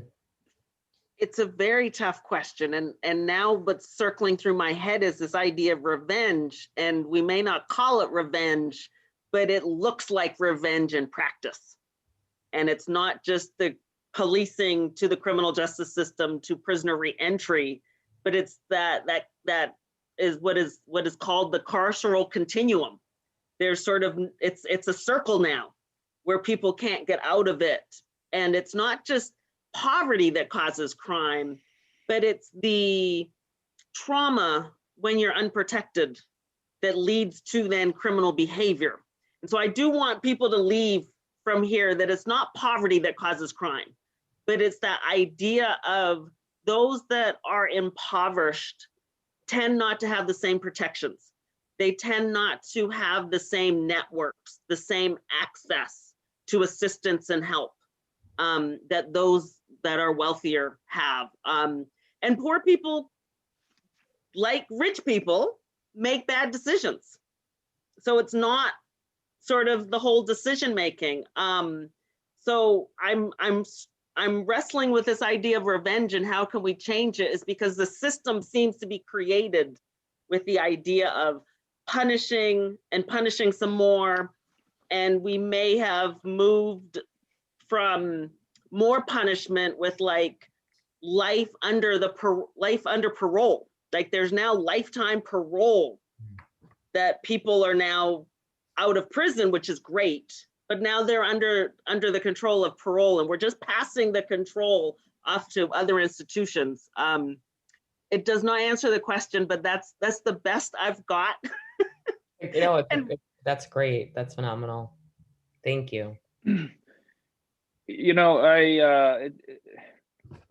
I think that the Christian perspective should give us some help in dealing with this, in terms of the teaching that we're all potentially saints and we're all potentially sinners, right? And that honestly, both extremes of the political spectrum suffer from their own version of cancel culture. They just have different standards that they're going to cancel you on. And maybe on the more conservative side, you know, it's the felon, it's that becomes the other. And on the left-wing side, there's other sacred cows that if you violate, right, you're just disposed of. And I hope that Christian ever keeps in mind that the felon is like you and me, right? And there, but for the grace of God, go I, given circumstances and upbringing and resources. And in dealing with the other, we're really dealing with versions of ourselves and how would we want to be treated, and do we want to have a sense of proportionality and accountability versus just, you know, revenge is just about canceling somebody else out entirely, right? You just wish they were gone. And that's in part why I've sort of dedicated my life to this notion of religious freedom, which somehow seems abstract and ephemeral. You know, you're not providing someone with actual food or clothing, or, I mean, you might be from a religious motive, but religious freedom is about supporting the dignity of everybody, whether they've crossed some cancel line on somebody's cultural side or not. They're continuing to have this dignity, and even if they're wrong, even if they need to be held accountable, they can't just be disposed of. They needed to be treated in a way that, yes, there's accountability and correction and whatever else we're talking about, but never slipping over into just cancellation and revenge. So I would just add that in addition to the concept of there, but by the grace of God go I, in my mind is the idea of the accident of birth, and literally how we are all just born into the circumstances in which we're born. And if we remember that, and if we remember that that's somebody else's child or mother or father that is in those shoes for some reason, and if we can bring ourselves to recognize that humanity, and again, back to this idea that we can't be hypocrites, we are failing to protect. I really liked what Professor Middlemass said. It's like, it's not that poverty that causes crime, it's a failure to protect. It's if we can remember that, if we can remember all of us are complicit in that, I think that helps mitigate the idea of revenge or purely retributive punishment. And I think that can move us in a more rehabilitative and healing direction. Thank you all so much for your enlightening and insightful comments. And thank you, audience members, for asking such amazing questions. It's really been an honor to be in conversation with all of you. Thank you for doing such a great job, Elizabeth. Yes, here, here. Very Thank nicely you. done. Thank you.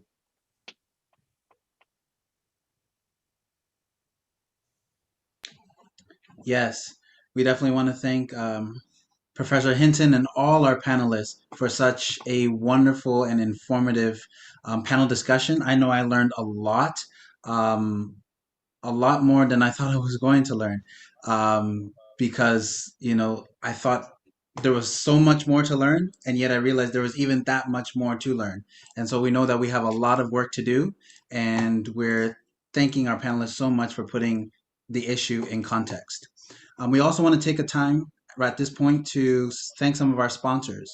We want to thank the Atlantic Union of Seventh-day Adventist Youth Ministries Department for sponsoring our speakers, as well as the Yale Divinity School, as well as the North American Division of Seventh-day Adventist Department of Public Affairs and Religious Liberty for giving us generous donations for us to be able to put this together. We have a lot of other organizations that we work with that you'll learn about throughout the rest of the conference, but for this panel particularly, we want to thank those groups. And I want to second Mpilo in thanking everyone who has made this a success. Already, it's off to such an exciting start. Just a few announcements going forward. Tomorrow is going to be a full day of sessions, starting at 10 a.m. and going until 7:15 p.m. And then more sessions on Sunday. And I just want to share my screen with you really quickly to show you the schedule and make sure that it is on your radar. So you should have received something like this in your email inbox that shows the entire schedule. And I think it's still loading up. But tomorrow, we are excited to have Connect, which stands for Congregations Organized for a New Connecticut, starting us off at 10 a.m. It will be just a really exciting group presentation that organization is putting on, talking about their clean slate legislation, which relates to how long a record exists after a person leaves the incarceral system. And then after that, okay, here we have it. So Saturday morning, 10 a.m. And then after that at 11:15, we're having a keynote presentation by Kevin Burton, who is presenting some very exciting material. I can give you the title for that. It's called Unmasking the Beast, looking at how Adventist Church, using that as a case study in how Adventists have worked in antebellum America for pushing against slavery and the institutions therein. So, thank you. So we're just so grateful to have all of you. We will send out the Zoom links again tomorrow for everyone who is in the Zoom rooms so that you'll have it at the top of your inbox. And if you have any questions, please don't hesitate to reach out to us at yaleadventist@gmail.com. Awesome. Just another quick note, the YouTube link will also be available throughout the weekend. It's with the same YouTube channel that those of you on the YouTube were on today. It's going to be that same one. So make sure to go back there if you'd rather watch on the YouTube. But anyways, thank you all so much. We hope you all have a great night, and we hope to see you tomorrow again at 10 a.m. And again, just another thank you to our panelists, to our interpreters, both Spanish and Portuguese, and all the other staff members who've been working behind the scenes to make this a reality. We'll see you all tomorrow morning.